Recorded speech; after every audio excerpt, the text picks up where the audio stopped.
শুরু করছি। Class 8-এর page number 79 Ray Martin question ব্যাংকের সেট 7-এর আমাদের পার্টটি। তো প্রথমে বলেছে নাম্বার 1-এ read the following passage and answer the following questions of the given below. আমাদের রিডিংয়ের সিনের প্যাসেজটি পড়ে আমাদের এই কোশ্চেন অ্যান্সারগুলো করতে বলা হয়েছে। তো এই সিনটা আছে হচ্ছে প্রিন্সেস সেপ্টেম্বর চ্যাপ্টারটা থেকে করা। তো আমরা ডাইরেক্ট চলে যাব কোশ্চেন অ্যান্সারে। নাম্বার এতে বলেছে answer the following questions. What did the bird Singh? পাখিটি কী গান গাইছিল? তো আমাদের উত্তরটি হবে the bird স্যাং beautiful song all about the lake in the king's garden and the willow trees reflected in the still water. পাখিটির গান এত সুন্দর ছিল যে সেই রাজার বাগানের মধ্যে যে হ্রদ ছিল এবং তার মধ্যে যে উইলো গাছ ছিল তার ছায়াও সেই জল এতটাই স্থির ছিল তার মধ্যে সেই ছায়াটাও পড়েছিল। নাম্বার 2 বলছে what did Princess September see in the morning? মর্নিংয়ে উঠে ঘুম থেকে উঠে প্রিন্সেস সেপ্টেম্বর কী দেখল?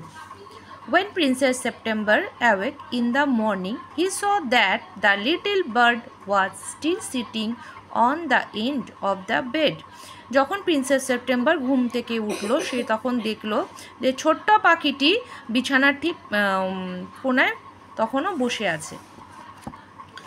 এরপরে বি নাম্বার বলছে feel in the following chart with the information from the text. টেক্সটের থেকে পড়ে তোমাদের কজ আর এফেক্ট এখানে দেওয়া আছে, তোমাদের সেটা করতে বলেছে।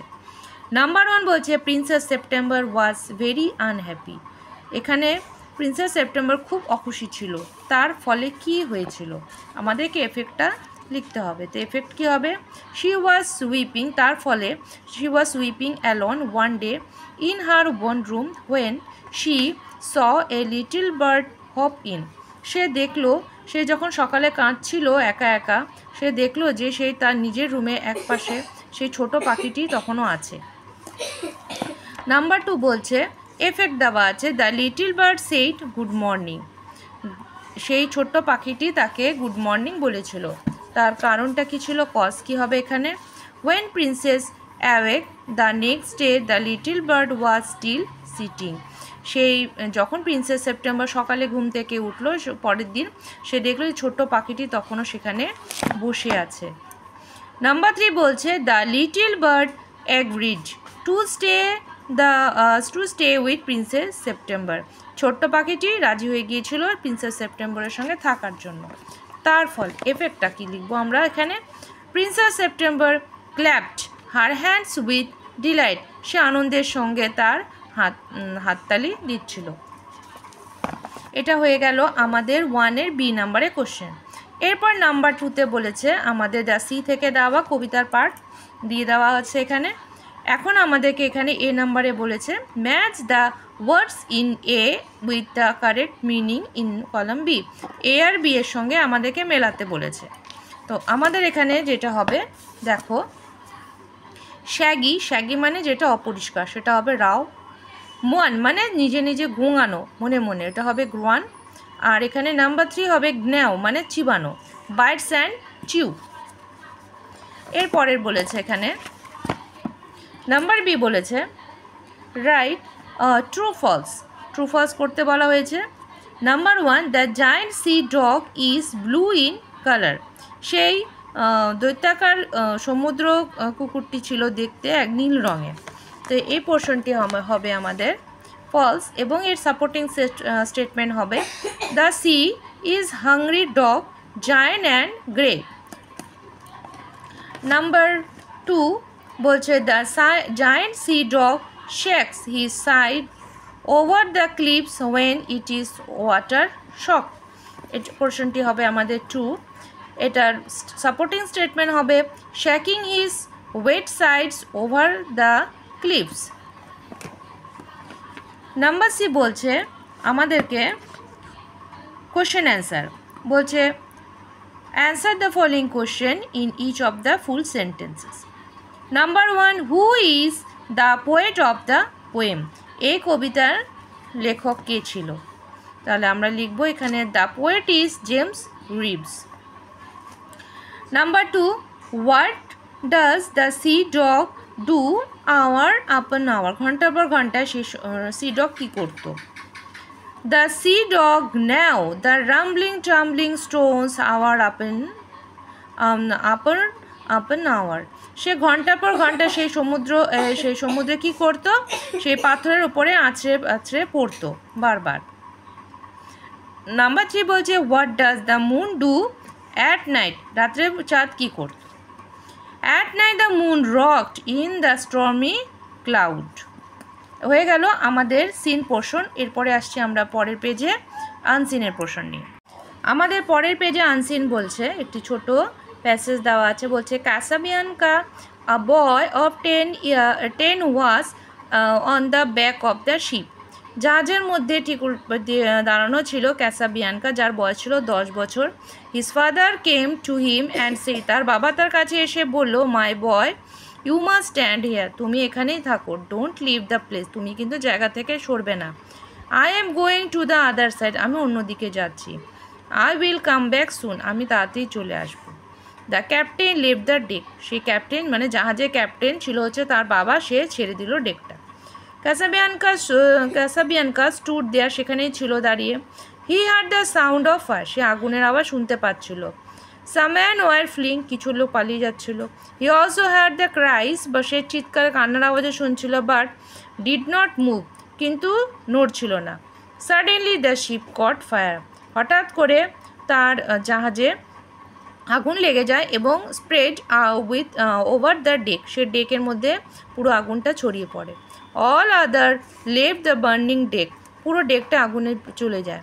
ফাদার ফাদার ক্রাইড কাসাবিয়ানকা, সে বাবা বাবা বলে কাসাবিয়ানকা চিৎকার করে উঠল। হোয়ার আর ইউ, তুমি কোথায়? May I leave the place now, আমি কি জায়গাটা এখন ছাড়তে পারি? But there was no reply, কিন্তু সেখানে কোনো উত্তর সে পেল না। His father was killed by the enemy, তার বাবা শত্রুপক্ষের দ্বারা নিহত হয়ে গেছিল। আমাদের এই আনসিনের পোর্শন শেষ হয়ে গেল। এখন আসছি আমরা এ নাম্বারে কোশ্চেন অ্যান্সারে। নাম্বার 1 বলছে why did man leave the ship, কেন জাহাজের মানুষগুলো কি জাহাজটি ছাড়লো? তাহলে লিখবো আমরা the man leave the ship because the ship caught fire which spread out the deck, সেই আগুন ছড়িয়ে পড়াতে তারা ওখান থেকে সরে গেল।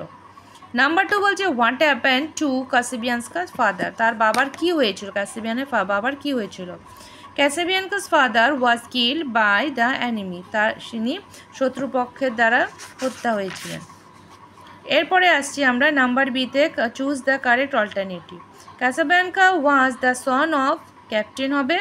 নাম্বার 2 হবে Casabianca did not get any reply because, এটা হবে the enemy had killed his father, শত্রুপক্ষরা তার বাবাকে মেরে ফেলেছিল। তা উত্তর হবে বি আর সি হলো। এরপরে আমরা করব এখন গ্রামার অ্যান্ড ভোকাবুলারিতে। তো গ্রামার অ্যান্ড ভোকাবুলারিতে নাম্বার 4 বলছে underline the infinitive in the following sentence. এখানে ইনফিনিটিভ তোমাদেরকে খুঁজে বের করতে বলা হয়েছে। Number 1 to lie is a sin, আর নাম্বার 2 বলছে I am sorry to disturb you again. তো ইনফিনিটিভ বের করতে হলে প্রথমে তোমাদের যেটা টু দিয়ে থাকবে সেটা টু লাই, টু ডিস্টার্ব। এরপর নাম্বার 5 বলছে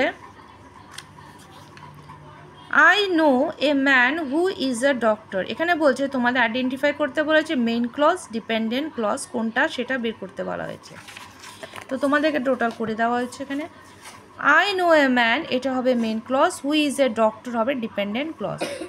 নাম্বার 2 হবে we will stay at home, এটা হবে মেইন ক্লজ, এবং ইফ ইট রেন্স হবে dependent clause. Number 3 tell me হবে মেইন ক্লজ, মানে কে বলছে। Why she open the door, এটা হবে dependent clause.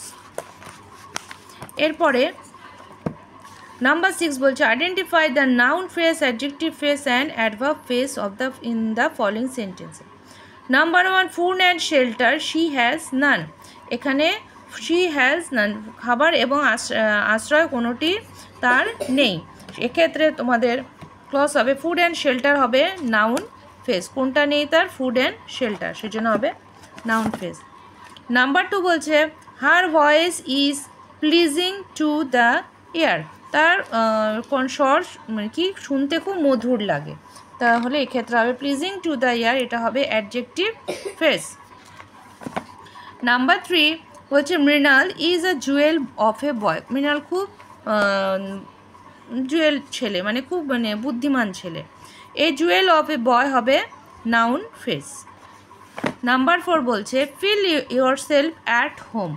Feel yourself at home, number 4 হবে এখানে অ্যাডভার্ব ফ্রেজ। এরপরে নাম্বার 7-এ বলছে the swallow said oh how cold the wind is change into direct speech. তাহলে লিখব the swallow exclaim with surprise that the wind was very cold.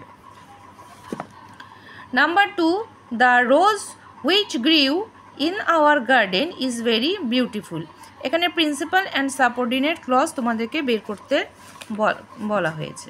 তাহলে লিখবে the rose is very beautiful হবে principal clause, which grew in our garden হবে subordinate clause. Next number 3 বলছে we dash respect our national flag, appropriate modal fill in the blank. এখানে আমরা মাস্টও লিখতে পারি, শুডও লিখতে পারি, বা উই শুড রেসপেক্ট বা উই মাস্ট রেসপেক্ট। এখানে শুড বা মাস্ট দুটোই আমরা দিতে পারি। তারপরটি বলছে the dog and the beach dash বলছে, এখানে মিট আর মিট আছে। তো এটা হবে দ্য ডগ, এটা হবে এখানে meat, another dog meat, double E T meat, এখানে হবে meat. Who had a piece of meat, MEAT meat, in its mouth. তাহলে এই ক্ষেত্রে হবে তোমাদের প্রথমটি হবে MEET মিট, তারপরটি হবে MEAT মিট। নাম্বার 5 বলছে the teacher advise the student not to attempt it because it was less important than the other. এটা বলেছে কমপ্লিট ডিগ্রি করতে বলছে অফ লিটিল, তাহলে এখানে হবে তোমাদের লেস। তো এই হয়ে গেল তোমাদের seen, unseen and grammar and vocabulary writing skill. তোমাদের পরবর্তী ভিডিওতে আমি দিয়ে দিব। তো যদি তোমাদের ভালো লাগে অবশ্যই লাইক করো, শেয়ার করতে ভুলো না।